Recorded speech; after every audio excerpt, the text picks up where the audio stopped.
انگوٹھے چومے، صدیق اکبر کی سنت کو زندہ کیا۔ من فعل ما فعل خلیلی، جو کام صدیق اکبر نے کیا، فرمایا جو یہ کام کرے گا قیامت کے دن قیامت کی صفوں میں اس کو تلاش کر کے جنت میں لے جاؤں گا۔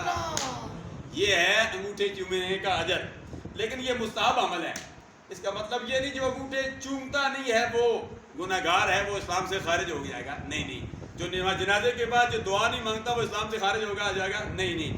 جو نماز فرض کے بعد جو بلند آواز سے ذکر نہیں کرتا وہ اسلام سے خارج ہو جائے گا، نہیں۔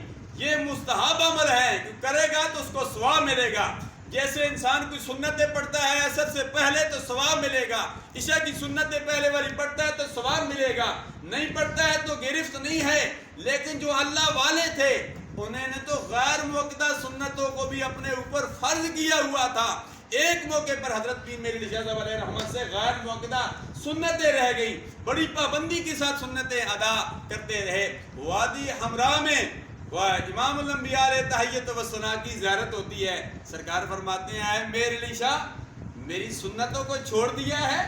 اللہ حضرت پیر میرے علی شاہ صاحب علیہ رحمت کی آنکھوں میں آنسو آ گئے، وہ فرماتے ہیں سبحان اللہ ما اجملکا ما احسنکا ما اکملکا، کہ تے میرے علی کہ تے تیری ثنا گستاخ کھیا کتھے جالڑیاں۔